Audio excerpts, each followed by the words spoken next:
warahmatullahi wabarakatuh.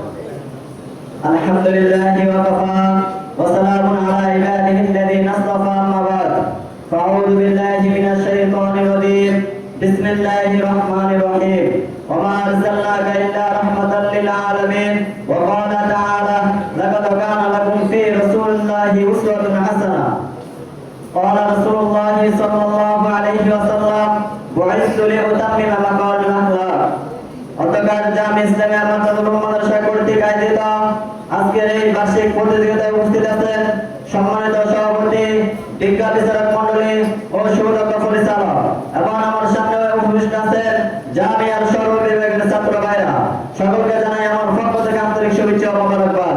প্রিয় উপস্থিতি, আপনারা সকলেই পূর্ব থেকে অবগত আছেন আজকে আমাদের আলোচ্য বিষয় নির্ধারণ করা হয়েছে মানব জীবনে রাসূলুল্লাহ সাল্লাল্লাহু আলাইহি ওয়াসাল্লামের সিরাতের গুরুত্ব সম্পর্কে। উক্ত বিষয়ে সংক্ষিপ্ত কিছু আলোচনা করবেন ইনশাআল্লাহ।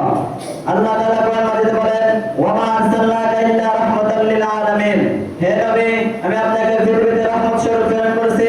রাসূলুল্লাহ সাল্লাল্লাহু আলাইহি ওয়াসাল্লাম গোটা মানব জাতির জন্য রহমত স্বরূপ।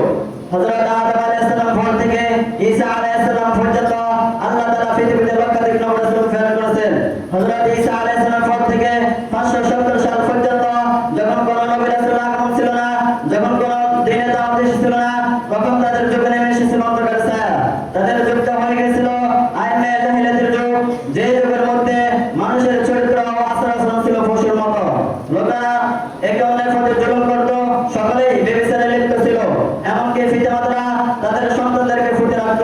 সে যুগের মধ্যে আমার আপনার নবী সাইয়্যিদুল মুরসালিন খাতামুন নবিয়্যিন রাহমাতুল লিল আলামিনকে আল্লাহ তাআলা আমাদের মাঝে প্রেরণ করেছেন।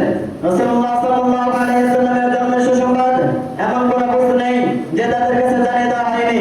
যেমন বাসায় পানিরা মানুষের বাসায় রাসূলুল্লাহ সাল্লাল্লাহু আলাইহি ওয়াসাল্লামের আগমনের সুসংবাদ শুনেছে। বিজ্ঞা থেকে আওয়াজ এসেছে, মূর্তি পূজকরা প্রাণীর মূর্তি থেকে রাসূলুল্লাহ সাল্লাল্লাহু আলাইহি ওয়াসাল্লামের আগমনের সুসংবাদ শুনেছে। রাসূলুল্লাহ সাল্লাল্লাহু আলাইহি ওয়াসাল্লামের জীবনের দুটি দিক রয়েছে। এক নম্বর হলো সুরাত, যা প্রশংসনীয়।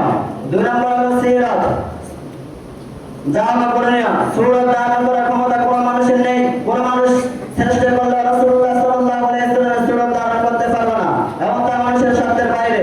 কিন্তু তার সিরাত যেন এক অনুকরণীয় অনুক্রম আদর্শ। আল্লাহ তাআলা কোরআন মাজিদে বলেন, লাকাদ কানা লাকুম ফি রাসূলিল্লাহি উসওয়াতুন হাসানাহ। তিনি ছিলেন মডেল, তিনি ছিলেন আইডল, তিনি ছিলেন উন্নতম আদর্শ, তিনি ছিলেন উসওয়াতুন হাসানাহ। তিনি ছিলেন গোটা মানব জাতির জন্য সকাল থেকে সন্ধ্যা, রান্নাঘর থেকে সংসদ ভবন, পারিবারিক জীবন, ব্যক্তিগত জীবন, সামাজিক জীবন, সকল ক্ষেত্রে তিনি ছিলেন উত্তম আদর্শ। আল্লাহ তাআলা রাসূলুল্লাহ সাল্লাল্লাহু আলাইহি ওয়াসাল্লামের চরিত্র সম্পর্কে বলেন, ওয়া ইন্নাকা লাআলা খুলুকিন আযীম। রাসূলুল্লাহ সাল্লাল্লাহু আলাইহি ওয়াসাল্লাম উত্তম চরিত্রের অধিকারী ছিলেন, যা তার জীবনের মাধ্যমে প্রকাশিত হয়। সেই অবস্থাতে রাসূলুল্লাহ সাল্লাল্লাহু আলাইহি ওয়াসাল্লামের সমাজ সংস্কার কেমন ছিল? কেমন ছিল রাসূলুল্লাহ সাল্লাল্লাহু আলাইহি ওয়াসাল্লামের আইনি শাসন ব্যবস্থা? রাসূলুল্লাহ সাল্লাল্লাহু আলাইহি ওয়াসাল্লাম সমাজে ন্যায় ও ইনসাফ প্রতিষ্ঠা করে আইনি শাসন চালু করেন। রাসূলুল্লাহ সাল্লাল্লাহু আলাইহি ওয়াসাল্লাম সমাজে ন্যায় প্রতিষ্ঠা করে আইনি শাসন চালু করেন, এবং রাসূলুল্লাহ সাল্লাল্লাহু আলাইহি ওয়াসাল্লাম সকল জুলুম নির্যাতন দূর করে সমাজে ন্যায় প্রতিষ্ঠা চালু করেন। সেই অবস্থাতে রাসূলুল্লাহ সাল্লাল্লাহু আলাইহি ওয়াসাল্লামের মানব জীবনের গুরুত্ব কেমন ছিল? কেমন ছিল রাসূলুল্লাহ সাল্লাল্লাহু আলাইহি ওয়াসাল্লামের ন্যায় বিচার? মানব জীবনে রাসূলুল্লাহ সাল্লাল্লাহু আলাইহি ওয়াসাল্লামের গুরুত্ব ছিল অপরিসীম, কারণ তিনি ইসলাম ও শান্তির পথ প্রদর্শক এবং মানব জাতির জন্য এক উত্তম আদর্শ। রাসূলুল্লাহ সাল্লাল্লাহু আলাইহি ওয়াসাল্লাম পৃথিবীতে ন্যায় প্রতিষ্ঠা করেন। রাসূলুল্লাহ সাল্লাল্লাহু আলাইহি ওয়াসাল্লাম পৃথিবীতে ন্যায় প্রতিষ্ঠা করেন। রাসূলুল্লাহ সাল্লাল্লাহু আলাইহি ওয়াসাল্লামের রেখে যাওয়া উত্তম আদর্শ আজ আমাদের থেকে ক্রমান্বয়ে হারিয়ে যাচ্ছে।